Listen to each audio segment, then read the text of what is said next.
This podcast is a part of the PodMania podcasting network. Check out podmania.co.uk to check out more of our great podcasts, features, reviews, match ratings and previews spanning the crazy and diverse world of professional wrestling.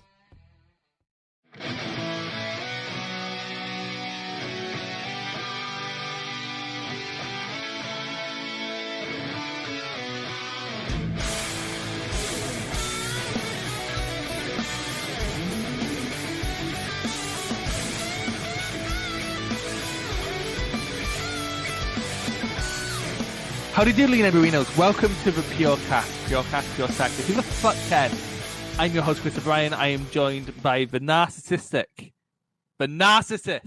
Robert Goodwin. Why? Right. Motherfucker likes his own tweets. I was just going to say, is this a reference to the fact that I liked my own tweet? That Your I did, own genuinely. Tweet. No, you didn't just like your own tweet. You used the Stardom Cast Twitter to make it look like you hadn't liked your own tweet. No, I did it thinking it was on my name, because I've got like 4 accounts on Twitter at the moment. Just because I'm just that busy on social media. I am disappointed in you, Goodwin.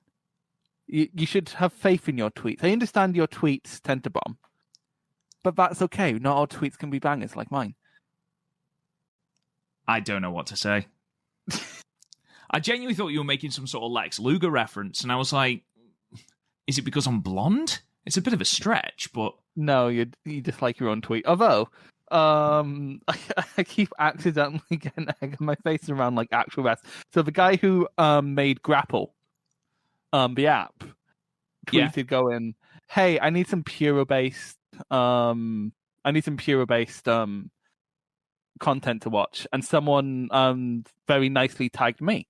And I'm like, that's so nice of you. And then the dude's like, where can I find you? And I'm like, hello, Chris O'Brien, social media influencer and very handsome boy. Oh, what? You didn't. You didn't put social media influencer. It's a joke. I was joking. Oh, no. I got into a conversation with Gregor of Gregor_@ResArc, which I came up with the name of. It was great. It's like AW. It's amazing. Oh, my God. Dry yourself off, Chris. Jesus. And he was literally like, "Hey, you're inspired. I might watch Ring of Honor because of your videos."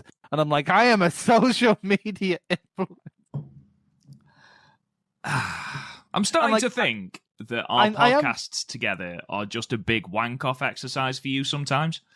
I mean, you put over your shit more than I put over my shit, which is fine. Your shit needs more put over, but just unnecessary. Just unnecessary. 1995, eh? I love it. I love shit wrestling. It's grand. Yeah, I can tell you love shit wrestling. I've seen your attempt at a match of the year threads. I haven't got a match of the year thread. You did at the start of the year. I did, and it was just New Japan, and then I realised that apart from New Japan and Stardom, I don't actually watch any modern wrestling, apart from Ring of Honor now, of course. And I was just like, meh. But also I'm looking at it going, 5 stars for Ospreay versus Okada, really? Hey, me and esteemed wrestling journalist Dave Meltzer agreed, so... Yeah, Dave Meltzer full of the great takes, yeah. Dave Meltzer is full of great takes. Don't forget, of course, he is the greatest promoter in the world, did he say? Or they'd all used him as an influence or something. It was some sort of incredibly narcissistic tweet, speaking of narcissism. I've not heard that. It was about... I bet it was 6 months ago. He put out a tweet saying someone had called him out for never having booked anything. And he said, pick any of the bookers from the Wrestling Observer Hall of Fame and they all will have taken influence from me, or something like that. A journalist going, yeah, my opinions have swayed because of wrestling. That's not your job. I hate it when people are like, oh, I've changed how this company does things. It's like, no, there's like, I don't like personality journalism, like as a rule. Like, because it just creates this awful feedback loop. I shouldn't want to go to a journalist because it's not like a podcast where like it's more freeform. When it's a formalized essay, I shouldn't be going there for personality. I should be going there for good takes. Yeah, you're going there for information, aren't you? It's the divide between fact and opinion. It's kind of why I can't get on with stuff like Wrestle Talk. obviously I listen to a lot of Eric Bischoff's podcast, Bruce Pritchard's podcast, and stuff like that. They're not journalists. No. That's they're not what I'm saying. That's like, not what I'm them saying.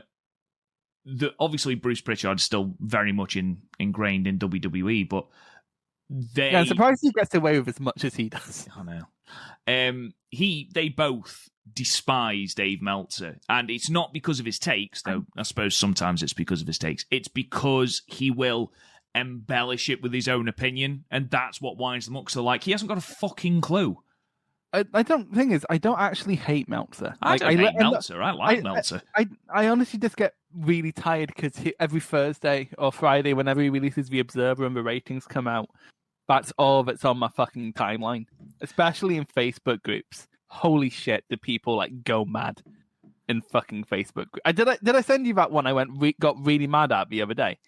Someone said a rating, which I looked up and turned out Meltzer never actually gave. Someone made it up. Amazing.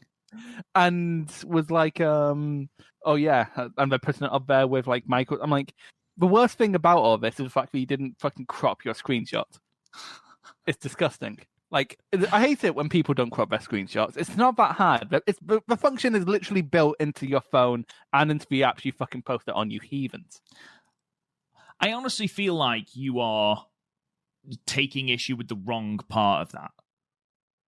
I mean, like, the idiot's going to be an idiot no matter what the fuck I do. He's very, like, the way he talks, he was very clearly, like, an idiot. I'd say I'd be nice about it, but, you know, there's no point being nice to a fucking idiot.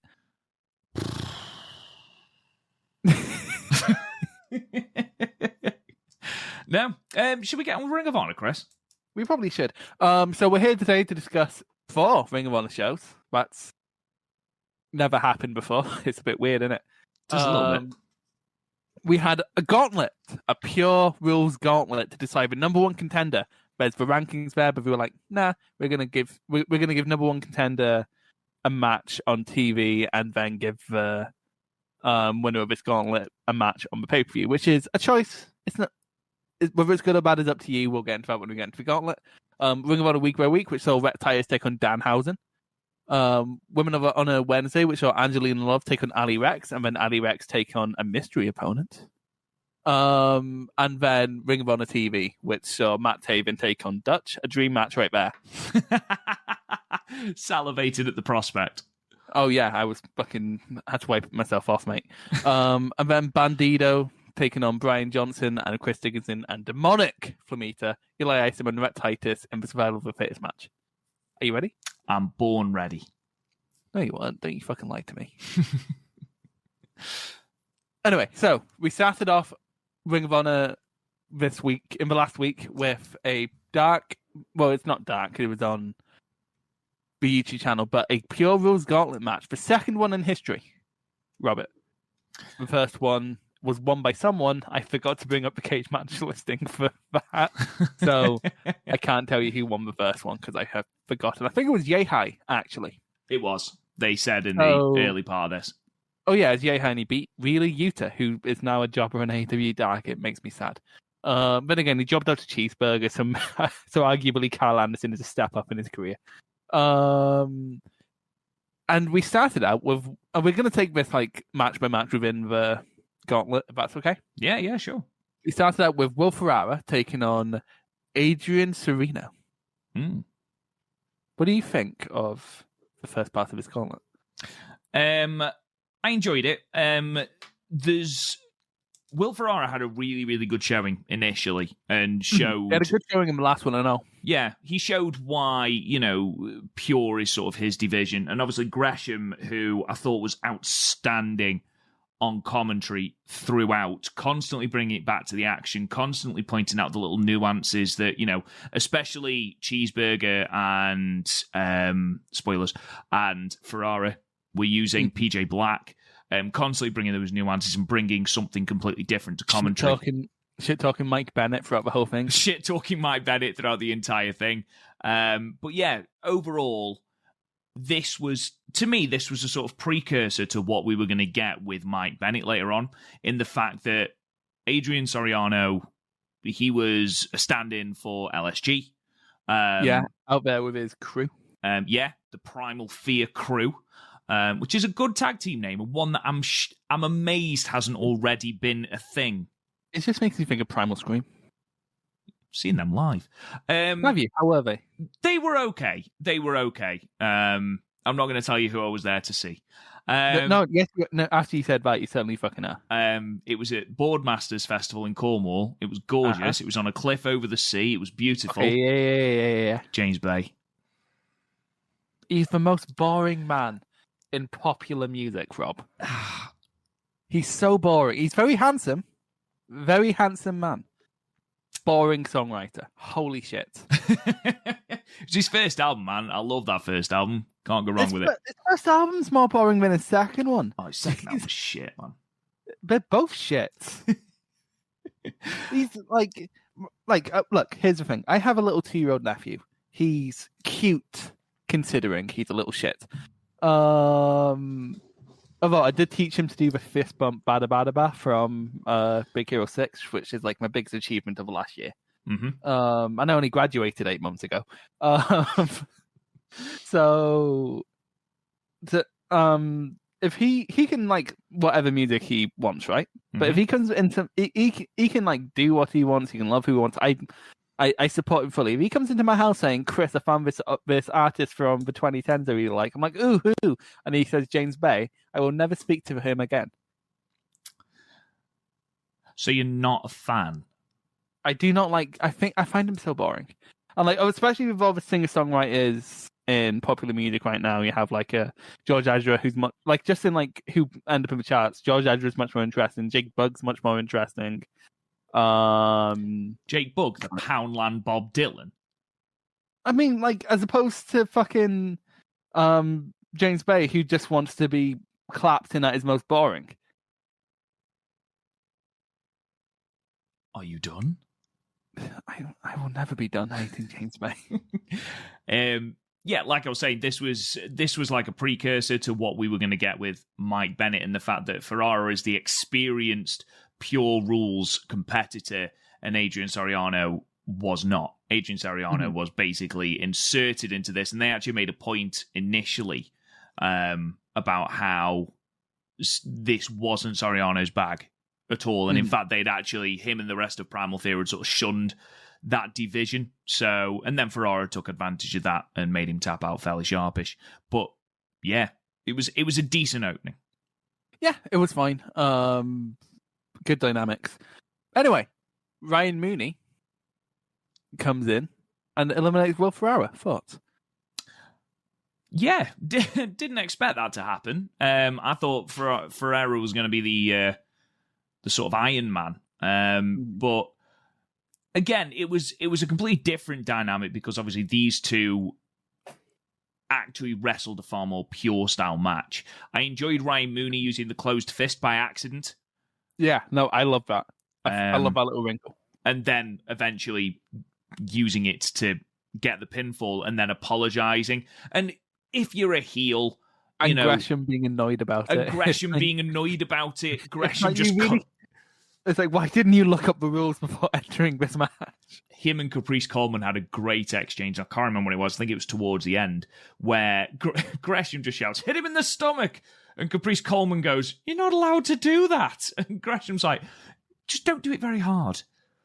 But yeah, Mooney looked good for the brief time he was in here. It was a shame Ferrara got eliminated, but, you know, building new stars and that. Mooney surprised me with how, like, technically proficient he was.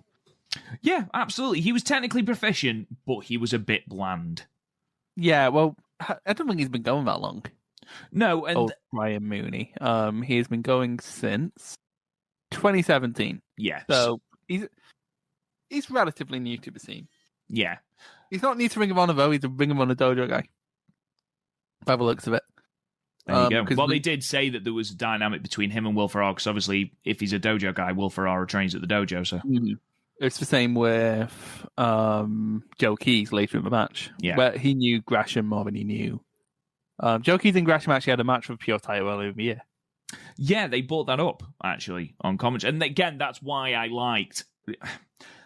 I'm going to jump a little bit here. There's someone who goes on to guest commentary later on in the podcast we'll talk about, and added absolutely nothing. In fact, took away, whereas Gresham added so much to commentary by being there. He wasn't just there, as a colour guy and as the Pure Rules champion. He was there to add that little bit of sort of knowledge to that match. And I thought that was what was great. But yeah, like I said before, Ryan Mooney impressed, even if he is just a little bit bland. Next out was the world-famous cheeseburger. The world-famous cheeseburger, resplendent in his pride shorts. They were quite cool shorts, to be fair.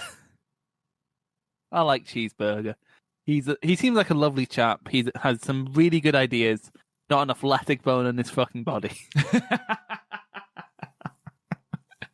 Oh, bless cheeseburger. Oh, he's a good commentator. We've seen him on commentary. He's really good. Mm-hmm. He cuts heartfelt promos. Yeah, he has really good ideas. Like if you watch his stuff on week by week, he does have really good ideas. And in that respect, he's like perfect for the Pure division. Just don't try and jump. I thought he did some good stuff with Mike Bennett later on. He did. He absolutely did. But against someone like Ryan Mooney, it was just kind of happened for 5 minutes. Like nothing really of note happened for me in those 5 minutes.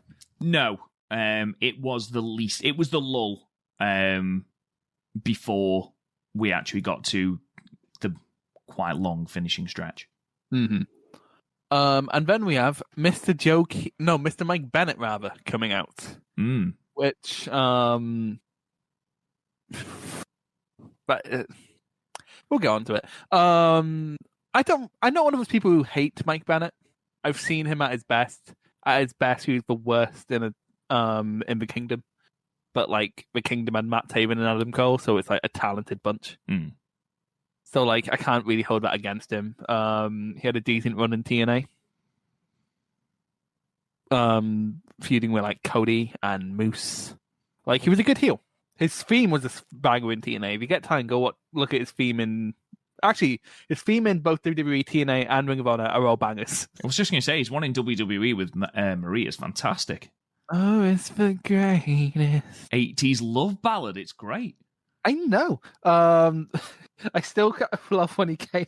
So he debuted at Money in the Bank, right? Mm-hmm. And I love the running theme for the longest time of Sami Zayn just interrupting their like love confessions. And I just love when Mike Bennett went back to the back and JBL was just like, he took his wife's last name because he was like Mike Canalison. And it's probably like JBL's done some heinous things and like he can't understand someone taking his wife's last name. It's such a weird. I'm not going to pretend to understand JBL. But anyway, he came out, beat Cheeseburger in about 6 minutes. Once again, nothing really of note. What I did enjoy about this was the fact that Mike Bennett openly didn't really. He knew the rules, but he didn't understand how to wrestle a pure rules match. He got through as a good wrestler rather than a good pure wrestler. But they worked that into the match. I mean, he burnt his first rope break almost instantly. Yeah, on something he could have easily gone out of himself. Exactly. And then he sort of looked at the ref and went, oh, fuck. And Cheeseburger's laughing at him going, come on, man, that's one rope break down. What are you doing? And then it sort of carried on. In kayfabe, surely it's fucking humiliating to have Cheeseburger laughing at you. It's like, motherfucker, you're called Cheeseburger. But yeah, going back to what you said about Mike Bennett, he's not a very interesting character, and to be honest, never really has been. But here, he found that niche where he managed to power through by literally just being powerful. That's ultimately how he won, by being resilient. Yeah, exactly. You know what I love? You know how we tried to make him less boring in his first run in Ring of Honor? We were trying to get him over. Go on. Putting him with Lance Storm. Sorry, to make him less boring, they put him with Lance Storm. Well, when you're next to Lance Storm, you look a lot more interesting. Okay, yeah, I see that. It's quite clever when you think about it.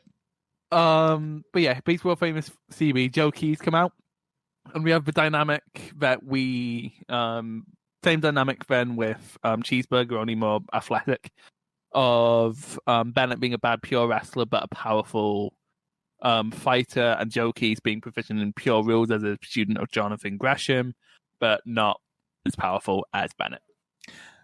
Yeah, with Keys, because they did put over that he's still at the dojo. And him coming out at this point was better for Bennett because a more experienced pure rules in-ring competitor would have put Bennett away, because by the end Bennett had burnt all of his rope breaks, because he burned one against Cheeseburger, and I think he burned two against Cheeseburger and the last one against Joe Keys. So he got no rope breaks left, and he had that moment, Joe Keys, to capitalize on it with the Boston Crab, but didn't.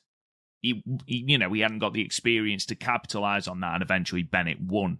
And I thought that was quite a cool little story wrinkle that they added to this match, that Bennett basically got by the skin of his teeth. Mm-hmm. Yeah.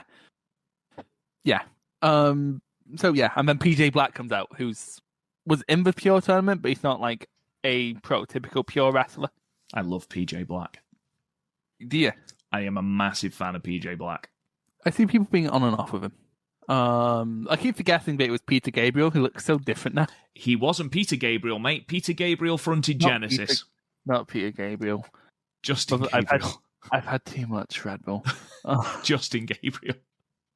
Justin Gabriel. Sledgehammer. Yeah, I like how you say, frontman of Genesis. I mean, he doesn't sing a Genesis song. No, it's his own solo stuff, but it's the more famous stuff, because Phil Collins' Genesis is more famous, isn't it? Genesis sucks ass and all, so. They're not great. They're for, like, wanker dads. That's what Genesis is for. My dad's been to see Genesis. But you prove my point. Hello, Dad. Like my dad's going to listen. Like my dad knows how to download a podcast. It's funny because my dad was like, I should listen to your podcast. I was like, no. Oh, please don't. I mostly just sexualize muscly men on the podcast. Just don't. PJ Black puts up the most fight as anyone against Bennett. Mm-hmm. But he's small, so he falls to Bennett. I'll say that. Bennett's not exactly big. He was on 205 Live, wasn't he? For a bit, yeah, but he's put on quite a lot of muscle since then. How much? He's weighing 224 now. 5'11". We're taller than Mike Bennett. I probably weigh more than Mike Bennett. I like PJ Black. Yes, ultimately, Bennett's power game gets him through this last challenge. But ultimately, as well, PJ Black is so fucking cocky and arrogant at the start. Mm-hmm. Like, just unbelievably so, to the point where at the end he realizes he's done fucked up and hasn't put Bennett away when he could have done. Like, he's singing, Mirror, Mirror on the Wall, who's the greatest pure wrestler of them all, as he's rolling into a pin with Bennett. He's not taking it seriously at all. But yeah, ultimately his arrogance played. Exactly. The complacency of Black ultimately leads to his downfall, which I thought was quite good.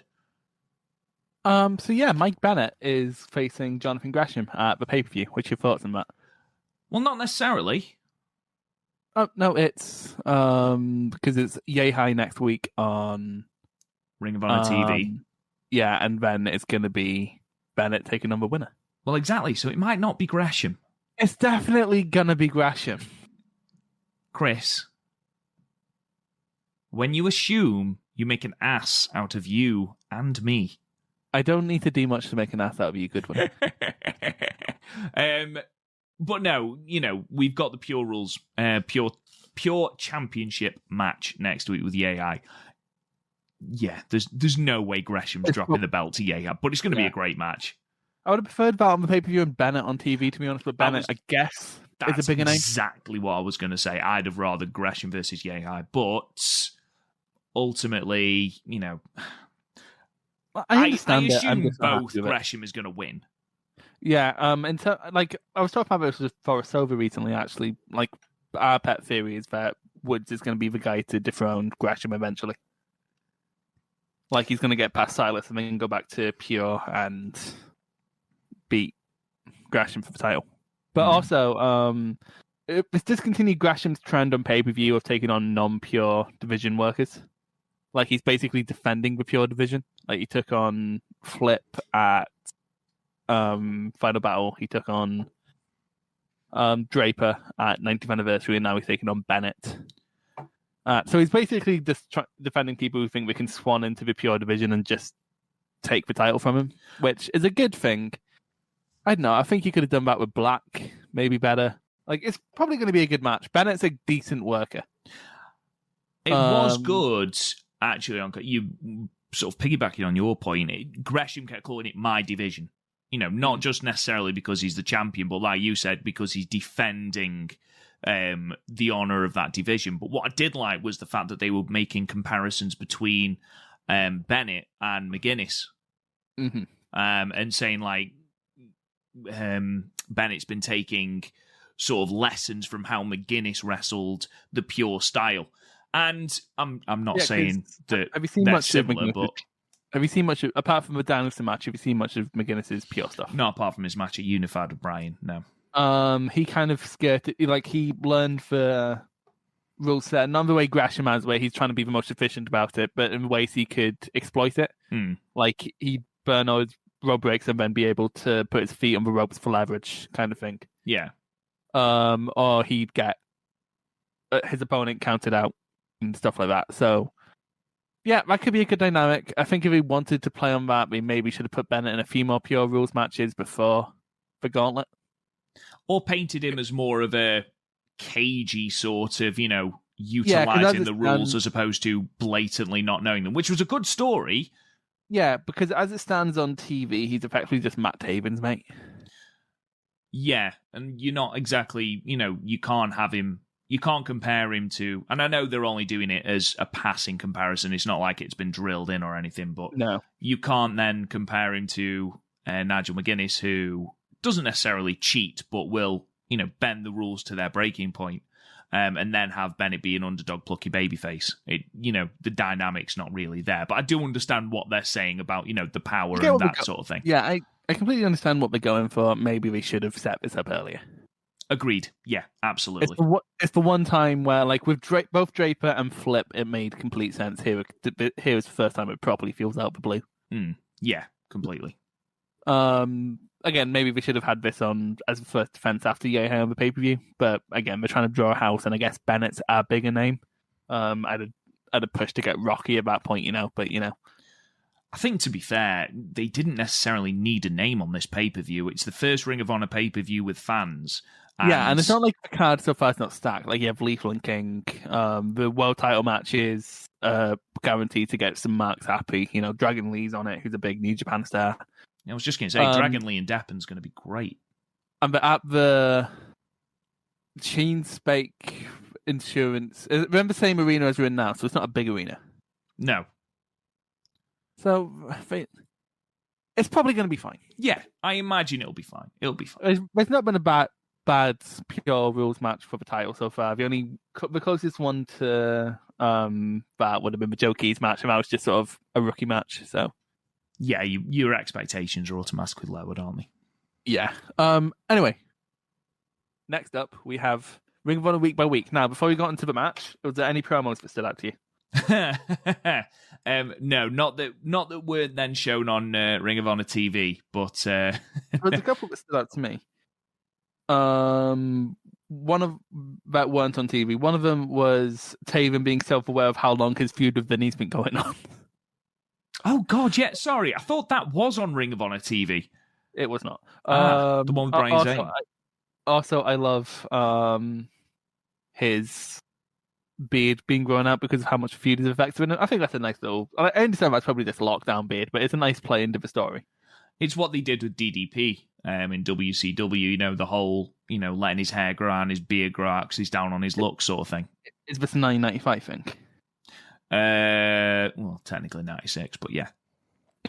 Anyway, Brian Zane's actually really good here, and then Quinn being bitchy towards Angelina. Yeah, that was great. To be fair, I must admit, we spoke last week about Mandy Leon, and but her promos were on Women of Honor Wednesday, so we'll talk about that when we get there. Go on then. Anyway, so apart from that, yeah, it's mostly just the match. Danhausen and Rhett Titus. We've seen we talked about the package for that last week. Danhausen, very good, very evil, etc. Fuck off.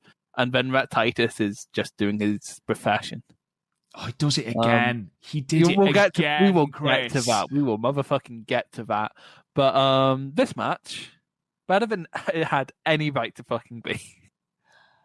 You sort of have the weakest member of the foundation, which, you know, that's not a slight to Rhett Titus, really, because you're in there with, like, Gresham, who is one of the best technical wrestlers in the world, Lethal, who is, like, he's like a decade-long vet. And he's more than that, actually. He's, like, a 2-decade vet, and has quietly been great that whole time. And Tracy Williams, who is just so technically sound, it's unbelievable. I mean, you have Rhett Titus, who's a good wrestler. He's a professional. He's a professional. And then you have Danhausen, who I just... Here's the thing. This week saw the first Danhausen thing that ever made me laugh. And it was the little graphic they play, where normally you have like little... You have like little... Statistics. Yeah, whereas here it's like... Stop reading and watch a match. If you're still reading, please give money to Danhausen. I know you don't like him, man. I think he's great. I really, really like Danhausen. I think he's refreshingly different. I think here's the thing. When he's speaking, a lot of his stuff is one note. And then, like, there's little things that make me laugh, but, like, his overall gimmick doesn't make me laugh. And I think I'm also just exhausted because non-Ring of Honor fans use him as an excuse of why Ring of Honor is still bad. Well, because in reality, Danhausen's an undercard guy. Oh, yeah, definitely. He's never going to be world champion. Yeah, and a lot of my eye has been directed at him because somehow Shane Taylor didn't get into this tournament. But Danhausen is, because he's very clearly the black sheep here.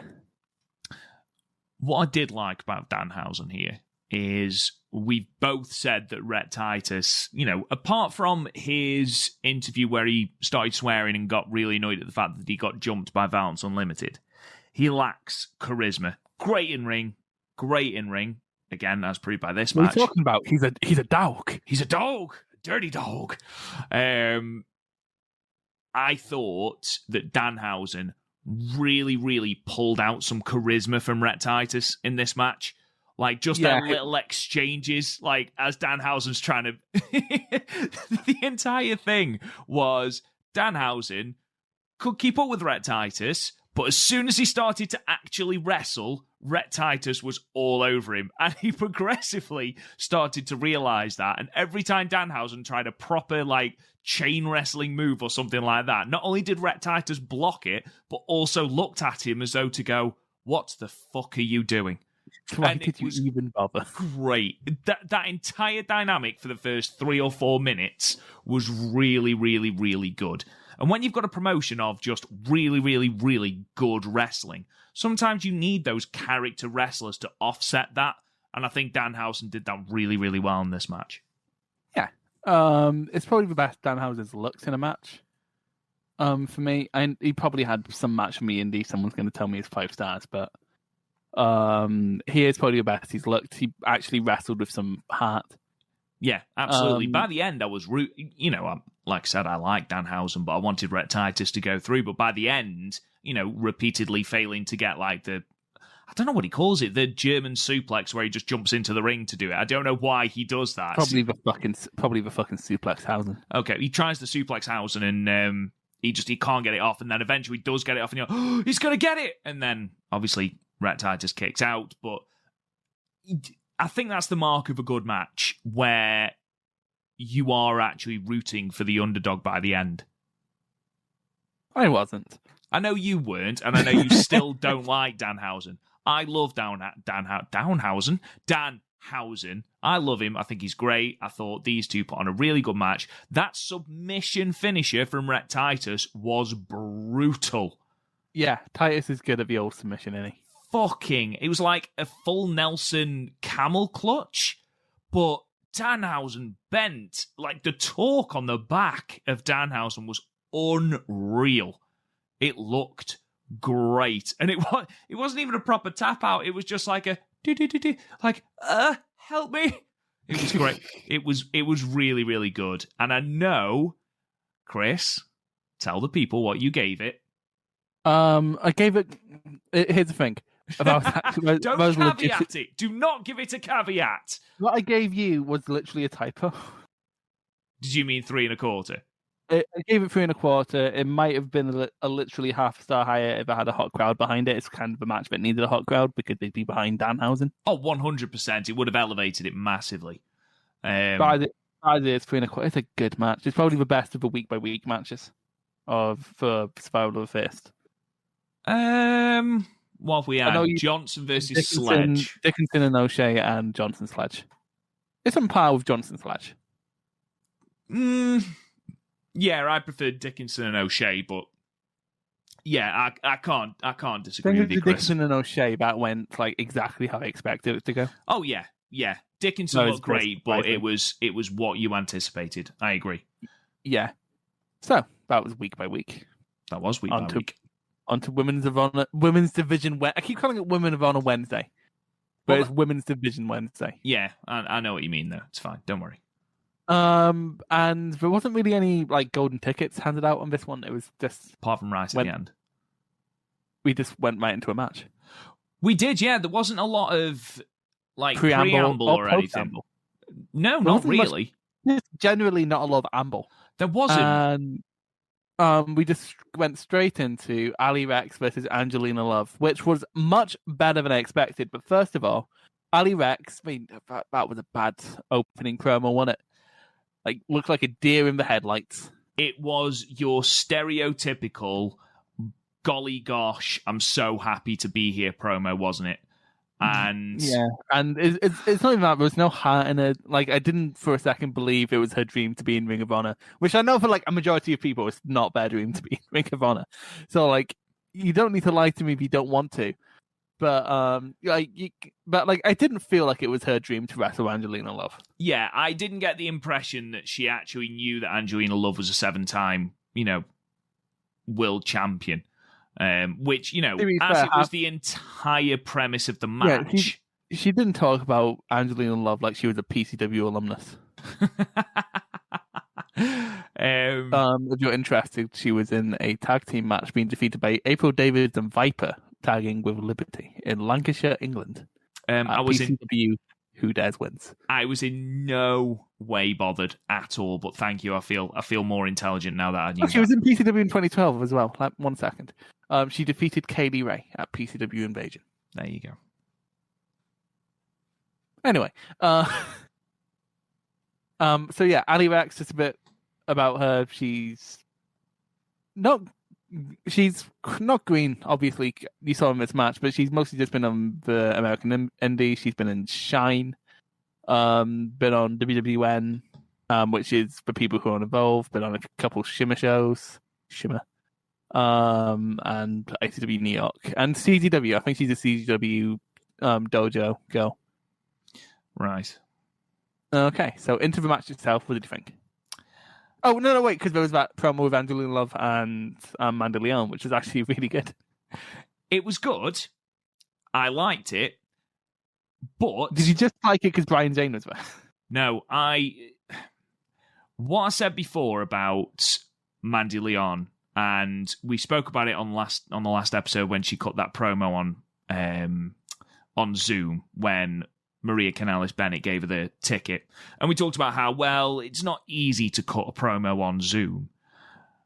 Here, she was better, but you can tell she hasn't got as much charisma as Angelina Love. Because it sort of felt like Mandy Leon's the sort of second fiddle, sort of basically leaning behind the back of Angelina going, yeah. She didn't really add anything to any of the promos. It's like Booker T Main Event Mafia. Yeah, absolutely. Like, have you ever seen that promo where Kevin Nash is cussing and then Booker was just repeating everything that Nash was saying. It's like, we're out here going respect. That's pretty much what it was. And obviously when they go into commentary later on, that's what wound me up. Love was good here, though. I liked how she was like, could you not get a bit doled up with your law, Brian? I can't hear you over your paisley tie. Yeah. She was really good. And Mandy Leon wasn't bad. It was just I don't think she offered anything else. No. Which is how I see in most of her matches, to be honest. Going into this match, though, Angelina Love was surprisingly not the worst. Like it was like a solid, good match. Like nothing blow away, nothing I could ever like recall if I didn't have my notes in front of me. But when Angelina Love is in there, I don't expect the world. No, we've talked about this before. She's been around for a while, and I can't think of many great matches she's had. No. But her match with Allie here was good. But some good moment. Like I like how she flipped out of a chain wrestling exchange. There was quite a few moments where you were like, bloody hell, where did that come from? Yeah, the Botox injection was surprisingly snug. Like not like what Joshi levels or anything, but you know, but it wasn't a million miles off, which I normally expect from Angelina Love. No, it felt organic.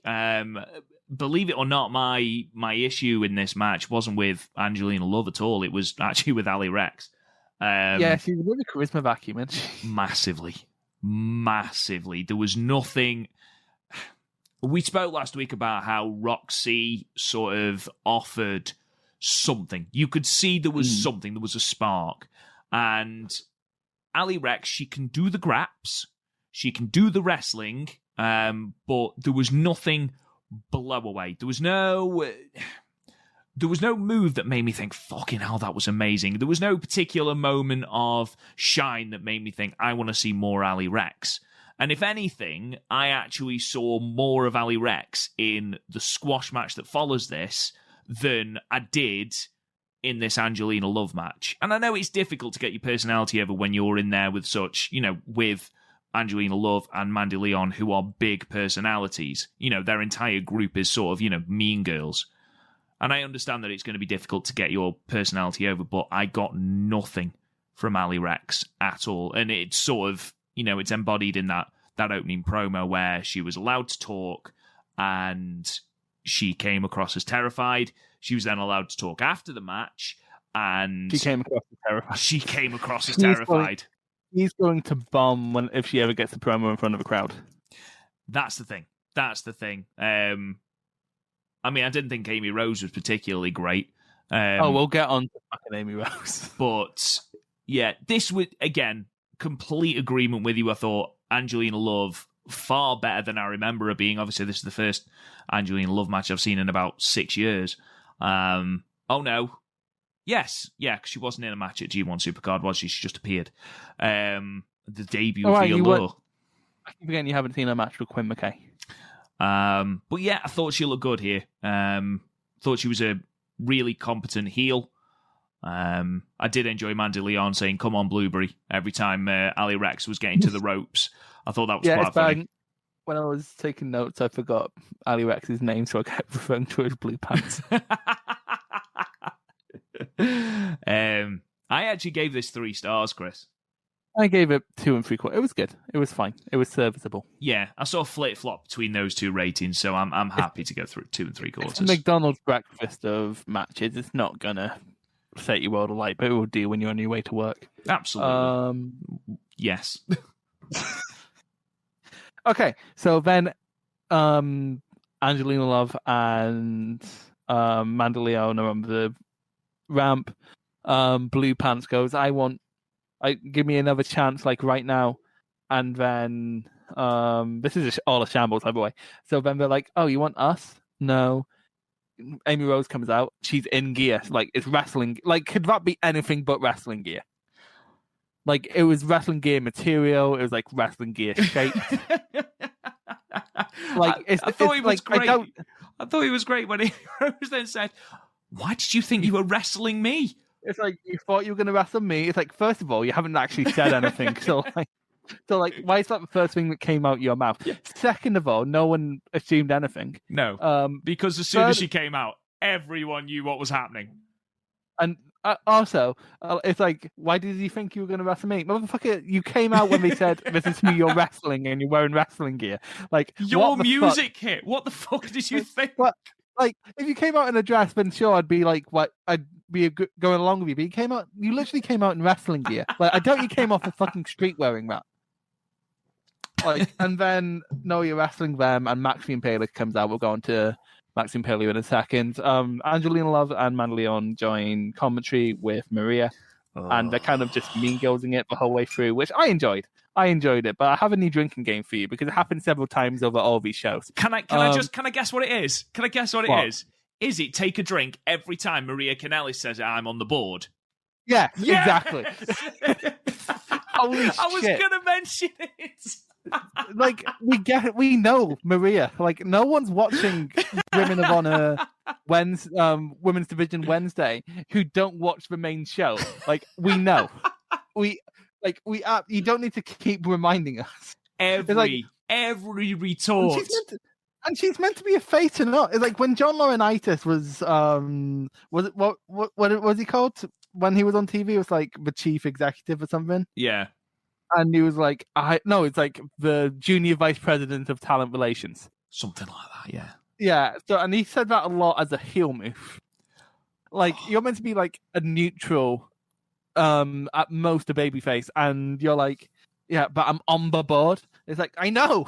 Do you not? And it's like, if you're on the board, why the fuck have you let this happen? You've let Max the Impaler, who in storyline kills people, come out and take on this fucking independent contractor. You're gonna get this company sued, and you're literally still sitting there. Yeah, and she's like, power. I don't, and she's like, oh, I don't know how you've sanctioned this. It's like, they haven't sanctioned this. Stop! If you don't want this to happen, stop it. Yeah, the kayfabe sort of fell apart at this point, didn't it? Yeah, it was absolutely ridiculous. Anyway, Max the Impaler came out, and as they're one to do, completely destroyed Allie Recks. You know, Max wants to eat. One day I'm going to get Reptar over on one of these podcasts. It did make me laugh. There was one move, because, you know, you've got Max the Impaler who completely fucking destroyed this poor girl. Allie Recks played the, oh my god, I'm fucking terrified card really well here.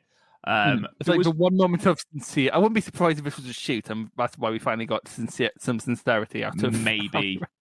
There was one moment when... One thing, if Max is in the Impaler, I really want them to come out with a hammer. Like a big hammer, like a Harley Quinn hammer. Maybe she will, eventually. I hope we do, because otherwise, what's the point? There was one moment she picked up Allie Recks. They picked up Allie Recks, sorry. And had on their shoulders and basically played Allie Recks like an accordion. It was great. Just kept bending her in and letting her go. Bending her in, letting her go. Something you can only really do in women's matches because dudes find most dudes just aren't that athletic. It was just it looked great, and yeah, it really put Max the Impaler over, which is why she's ended up with a golden ticket. Yeah, Max has got a golden ticket. And yeah, that's Women of Honor Wednesday. What did you give the Max the Impaler versus Allie Recks match? It was a squash match. There's no point in fucking rating. Yeah, I've given it dud. A dud? That's a bit unfair. I just haven't rated it. Fine, we'll put no rating. I don't know why you're going... Like, I think it's just unfair to rate a 4-minute squash match. It was 3 minutes. Come on. Anyway, so we're now on to Ring of Honor Television from Baltimore, Maryland, as always. So the show starts off with Quinn McKay playing the highlights of how everyone got into the tournament. So obviously that's the main event, Survival of the Fittest, and we'll get how we got there when we get onto Survival of the Fittest. Then we're jumping straight into the first match, Matt Taven versus Dutch. Dream match if I've ever seen one. 100%. Yeah, like Dutch from Riff Beards and Gear versus Matt Taven of... Where's he from? New Hampshire, USA, from Derry. That's very nice. With Dutch coming out with Bateman and Vita Von Star. I liked Bateman's promo. Is that the first time you've ever heard the words amuse bouche in a wrestling promo? Because I think it might be for me. If it is the first time, if it isn't the first time, it's been a while. I like Bateman. Bateman seems like someone you'd fall for as a naive high schooler. Yeah, I like Bateman. He's very deliberate with his promos, and I think that's really, really important. And we said this about his week by week promo. I think 2 episodes back, it was really good. But yeah, an amuse-bouche of violence. Ooh. Yeah. Ooh. And then Vita Von Star is there. Yeah, literally, that is it. So match starts, Vita Von Star starts attacking Matt Taven, and then Maria comes out. She's on the board. You know, I didn't know that. Did you not? I had no clue. Oh, God. She might as well just wear a fucking lanyard. One of those big sandwich boards. Yeah, it's on the board. That should be a t-shirt. That should be a t-shirt. So she came out and was like, I'm the board, you no longer have a golden ticket. It would be better if she had a physical golden ticket, which she then took off her. Well, it was one of the stipulations of giving her the ticket, wasn't it? She wasn't allowed to get involved in any of the men's matches. And within, 4 minutes of the first men's match, it's getting a ticket. And then Vita Von Star looked at her and went, "Oh, you were being serious?" It's like, yes, of course she was. There's consequences for my actions. What the fuck? Go on. To be fair, I'm always surprised whenever there's consequences for my actions. Yeah, I think we all are. There was one moment, and I was like, Dutch looks a little bit like Bray Wyatt. Like, without the long hair, he looks like Bray Wyatt. And I know they're going for a Wyatt family, sort of Manson family vibe, but Dutch sort of give me the Wyndham Rotunda look. And then he actually kissed Matt Taven's head, just like Bray Wyatt does. I was like... To be fair, what? I sometimes have the desire to kiss Matt Taven, so... Okay. I mean, yeah, fair enough. In the case, I don't know, I think you'll read a lot into the Wyatt family thing just because you're a Wyatt mark. Like, it's definitely there, but I think you're now looking out for Wyatt family traits. The fact that he looks like Bray Wyatt and is wearing Luke Harper's dirty jumper. I don't think exactly Luke Harper's. Well, he's significantly bigger. Significantly bigger. 323 pounds. What did you think about this? What did you think about Dutch's in-ring debut? I think Matt Taven did a very good job of bumping around him. Yeah, exactly my notes. Dutch was the tree that Matt Taven bounced off. Mm-hmm. And Matt Taven bounced off it really well. People forget how good a wrestler Matt Taven actually is. He's a remarkably solid wrestler. Yeah, I think the fact his Kingdom thing, and I think I said this on the last episode, his Kingdom with TKO Ryan, mm-hmm. and Vinny was just, I was not a fan at all, and I think that soured me on Matt Taven. But we have to Matt Taven has a lot of really good matches under his belt. Quite possibly. And it's not just, okay, so Jay Lethal, I love him. He's not one to carry He's someone to carry someone to a good match. He's not someone to carry someone to a classic. Agreed? Yes. To an extent. And he had a very compelling hour draw with Matt Taven. And I think also the thing with Matt Taven, his perception's been shaped by people who don't watch Ring of Honor. Because one of the prevailing theories coming out of G1 Super, one of the prevailing takes rather coming out of G1 Supercard that I saw was it makes no sense for Matt Taven won instead of Marty Scurll, and it's like we've been pushing him in the world title scene for over a year. Like it made perfect sense for him to win the title. You just don't watch Ring of Honor. Like I'm not saying he's the best wrestler in the world or anything, but I think he's a worthy main eventer for Ring of Honor. Yeah. He'd be a worthy, like, in terms, if I had to say where he is talent-wise, I'm trying to think of he's a bit above an EC3, unless people are militant towards EC3. And I'd put him around a Seth Rollins, and before you argue at me, they're talented in different ways. Yeah.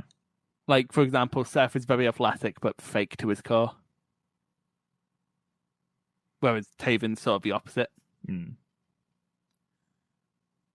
I know, I like Taven. But then after this, Vinny comes out clapping barefoot because... Charles Manson. And then the segment kind of ends. Do you know who he reminds me of? And I don't know Who? if you've ever played this.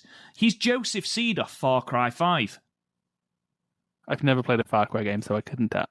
Google or YouTube, not right now, obviously, but YouTube some Joseph Seed from Far Cry 5. That is who Vinny is. It's just his mannerisms, his voice. It's just Joseph Seed. That's who it is. Okay, I'll look that up and get back to you next time Matt Taven's on Ring of Honor TV. Then we had a Joe Briscoe promo, and all I gleaned from that is he is going to knock out Mark Briscoe and whoop his ass. That's basically all he said several times. Pretty sure that's all he ever says. It's like, I'm going to whoop your ass, boy. It's like, yeah, that tends to be your MO. Yep. And there's always boys, like, calm down, sailor. Yes, there's not a lot to say here, but having Fight on the Farm next week. God. Suplexing cattle. It's going to be an exploder. They're going to end up in like a meat process. We'll talk about it when we talk about next week's Ring of Honor. So we're now on to the Survival of the Fittest 6-way elimination match. Now, everyone cut a promo, so we're going to go through. We have to go through these fuckers one by one. Okay. Okay. I'm going to try and remember. I'm going to go in entrance order, I think. So, Demonic Flamita. Yep. His promo was in Spanish. I can't say much about it. No, it's fine. Generic. Fine. He's demonic, don't you know? Apparently, he's better than Bandido. Have you noticed that like his torso has some dark shit over it? He's a very thick dude as well. Yeah, he's thick. He's like stocky. He is. Like, you don't quite understand how stocky he fucking is. Next out was Eli Isom, who cut a very good babyface fiery promo. Yes. Not a lot to say about this it was one. fine. I'm basically building up. Bandido, who it was the same promo they had on Week by Week, wasn't it? Pretty much, yeah. Yeah, and what I liked about his Week by Week one was he asked if it was okay if he could cut it in Spanish, which I thought was adorable. I thought that was lovely. And Quinn McKay was just like, yeah, go for it. Yeah, that's fine. I don't need to subtitle it, so it's not more work for me. Brian Johnson, who has ever cut his own promo, and he's very mouthy, isn't he? Chris Dickinson, who sounded like a tough guy, I've left for best for last. Rhett Titus, which is now his gimmick, but wrestling is his profession. It's the look away. There's just no need for the pause. Yeah, it's not cool. Like, does he think he sounds tough? That's what's happening. Because, like, here's the thing: any toughness he has is immediately taken away with his delivery. Because he has a slight lisp and all. What? And like, he's very toothy. Like, he can't come off as tough. It's just not great, is it? No. But there's a reason he never cuts the promos for the Foundation. Yeah. Like, with the right person and the right delivery, I can... no, I can't. It's a shit line. It's just a shit line. It's just his profession. It's just... Do you ever do that? You should do that like at a future parents' evening, Rob. Parent comes, why have you marked my kid so badly? It's just my profession. Just look at his work and then look back at the parent. It's just my profession. Yeah. Amazing. Like, none of the promos will blow away. But so the winner here faces Roosh at Best in the World. This was the first time they actually made that an actual point. We'd sort of guessed that was what was going to happen. Yeah, and like even last week we were like, oh, I'm not sure if that's the case. It's definitely the case now. Yeah, it's been announced. And when that was announced, there's basically only 2 choices for winner. Well, the thing was, we based our choices on the fact that we didn't think it was going to be best in the world. Best of the world, best in the world. Sorry. Demonic Flamita and Brian Johnson are out because they're heels. Like, you can't have heel on heel on a pay-per-view main event. Isom's out because he's like not a taller name and we're trying to draw a crowd. And then Dickinson and Titus are out because they're in the tag feud. So, guess who's winning? Guess who won, Robert? I know who won. Yeah, I know, but like... Oh. And I'm trying to do a bit here. I'm sorry. Bandito. Son of a bitch. But anyway, the match itself was great. I loved this. I thought it was going to go on forever, but it only went on 20-something minutes. 23 minutes. It's just under 24 minutes. And it never stopped moving because of the lucha rules. 2 people roll out. Someone else rolls in. What I will mention is that I love Brian Johnson's... card as he came out, voted most likely to be eliminated first by the Ring of Honor locker room. I didn't see that. That's brilliant. That's so unnecessary. Mean. That's so unnecessary. No, that's great. I love that.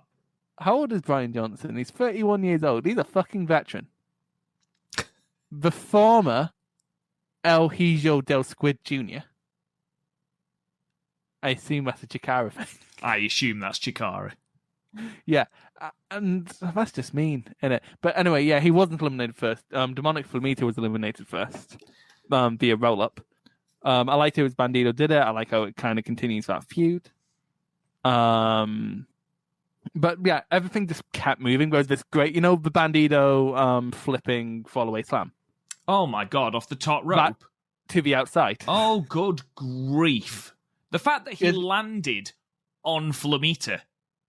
It's ridiculous, isn't it? It was a little bit convoluted to actually get into position, but you don't care when that move hits. Survival of the Fittest final is going to be a spot fest. So, oh God, yeah, absolutely. And so it's just a really fun spot fest in the middle. I love the Ret Titus roll-ups. I love Dickinson being as much of a bastard as he is. And then both Bandito and Isom had really gutsy performances at the end. Especially Isom. Isom was great. There's just one thing that I just need to clarify.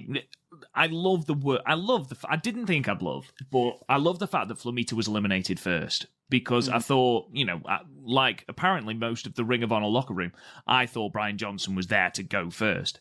But I loved the fact that not only did he get eliminated, he then fucking went to town on Bandito with the chair, put it through tape. It was great. Really, really, really good. Because he's demonic, don't you know? Because he's demonic, apparently. What I don't understand is there's a great sequence between Bandito and Chris Dickinson, which we'll get into in a moment. What I can't understand is why, Chris, why did Eli Isom keep saving Bandito?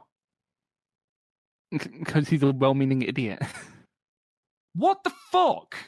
It's an elimination match. I think it's a case of if we can keep a bit, Bandito's arm was hurt, so he'd rather face the hurt Bandito in the last two than the strong Dickinson. Which he did and then failed, so it just... I mean, yeah, he did and then failed. I'm not saying it was the smartest strategy, but also... It just looked like he'd forgotten the rules or had no strategy. I wouldn't be surprised if it's that Isom hasn't shown himself to be a smart wrestler. He was even called out by the commentary team.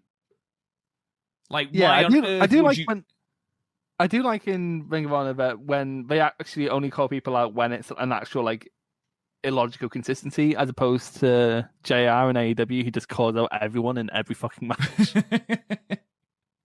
The best sequence of the match, apart from the great closing sequence. I love the opening with Bandito and Flamita. You really got a sense of anger from Flamita because he just literally just leathered into Bandido. It's not just that. It was not only hard hitting; it was fucking blink and you miss it stuff. It was so fast. It was like a high speed match. Honestly, I can't tell you how excited I am for Bandido versus Roosh. I think that's going to be absolutely fucking amazing. They've already had a match, by the way. It's on their Ring of Honor YouTube channel if you're interested. Go check that out, absolutely. But I loved the work between Dickinson and Bandido. Dickinson took apart Bandido's arm. He was like a shark. He went after Rhett Titus's knee, just completely targeted that and managed to get Rhett Titus to tap out after just countless dragon screw leg whips and then getting him into submission, making him tap out. That was great. But the work he did on Bandido's arm was brilliant. And we do need to give props to Bandido because he sold the arm superbly. And the commentary team did a fantastic job. He did hit the 21 plex when on Dickinson to eliminate him. And the commentary team said, well, that's because of adrenaline. He then tried it on Eli Isom and couldn't do it. Yeah, he like fell off. It looked sloppy. He fell off. It was beautifully executed. Beautifully executed. Like, I don't know how she could sell the arm better than that. That was really good. It was really good. It was really consistent as well. Like, he wasn't hooking the leg on pinfalls. He wasn't... When he got him up on, like, in the torture rack position, I know it's not the torture rack. For the GTS. Yeah. He then had to try and hook it with a different arm. He then hit this sort of made in Japan, which he did with one arm, which looked incredible. But, yeah, full props to Eli Isom, man.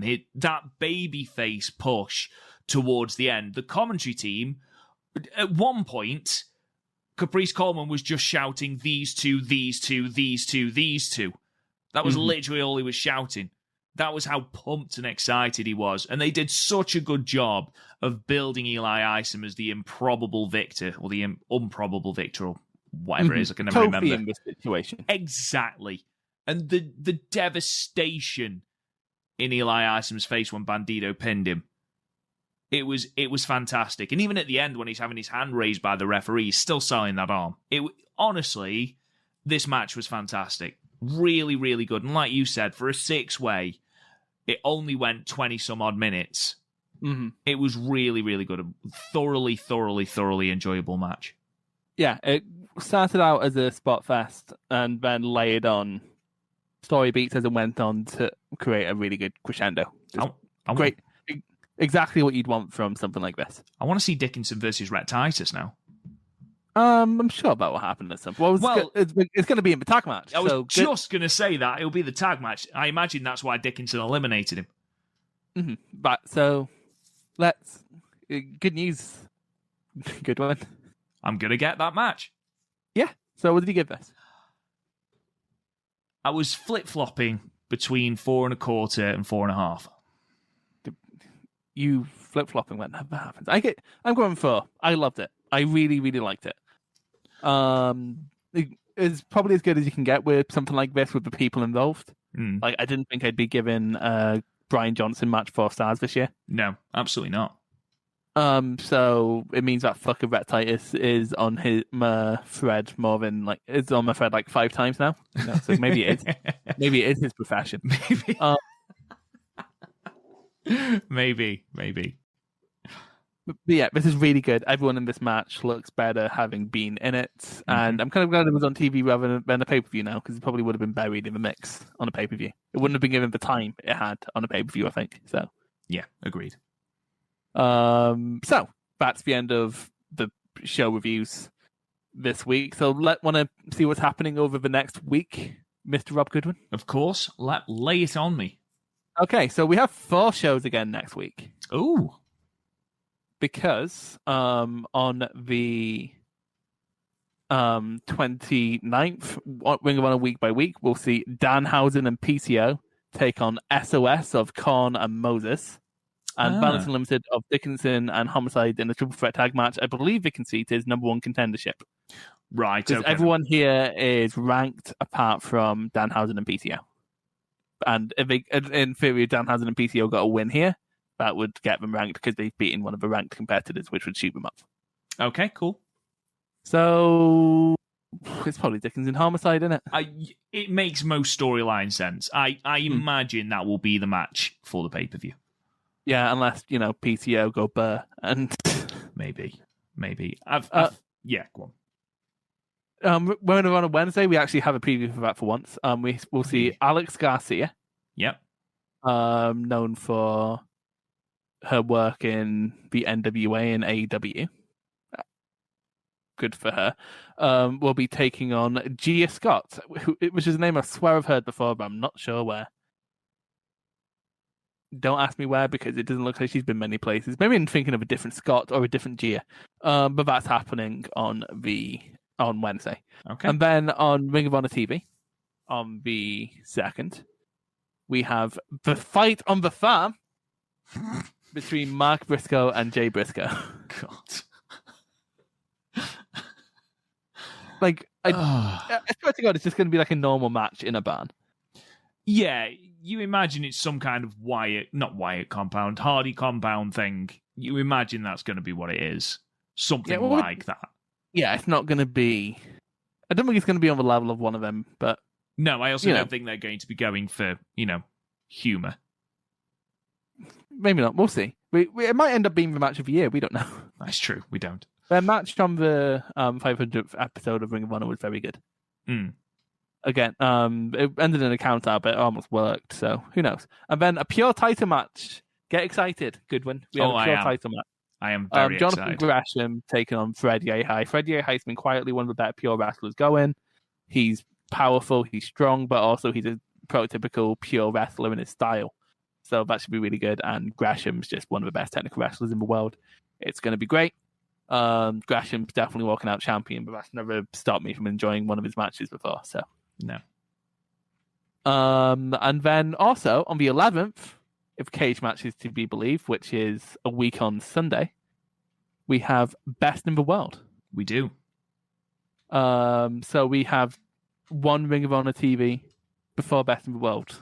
So, and surprised there's not more announced on that, but also we can confer a lot of what's going to be on there based on what's been on TV. For example, so the current card is Lethal versus Brody King, Silas Young versus Josh Wood, Tony Deppen versus Dragon Lee, EC3 versus Flip Gordon, and Rush versus Bandido. We can also ascertain from context clues on TV we're going to get a tag title match between Violence Unlimited and the Foundation. We can also ascertain that we're going to get a match between Dalton Castle and Dak Draper. Mm-hmm. And there's probably going to be a Briscoes rematch. Do you reckon? I mean, yeah. I doubt we're going to do Fight on the Farm and leave it at that. That seems like a blow-off for me.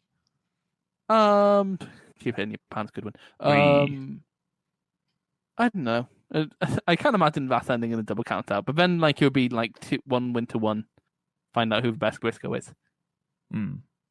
So, that if all goes to plan as we're expecting, that's going to be a good pay-per-view. Very good. Very good. There's a possibility of it being a fight without honor for the tag match. It's just a possibility, a hint of a fight without honor. And also, I forgot to mention Bennett versus Gresham, which is going to be a match. I still don't know what to make of Bennett, to be honest. No. We'll see. But yeah, we'll see. We do still have one episode of Purespective before we get on to the pay-per-view. Exactly. So you'll get our full thoughts next week. I'm only talking about it because we're in the lead up and the road's looking real long. A week is a long time in lockdown. Okay, that's the end of, on that happy note, that's the end of Purespective this week. I've been Chris Bryan. You can find me somewhere. That's Rob Goodwin. You can find him places and all. You can find us on all good podcasting platforms. You know that, though, because you're listening to us. You can also find us in other podcasts, PodMania podcast, where we do watch-alongs. We have a wheel. It's great. PodMania Underground, where we watch Lucha Underground, because it's only an extra hour on our week, I guess, and I like Lucha Underground. And then lastly, we have the Stardom Cast, where we talk about. I don't know why I'm trying to explain it because all our podcast names are quite self-explanatory. Yeah, they are. Be sure to like not watch WWE and watch something good this week. Well done, people. That's about it. I will see you next week.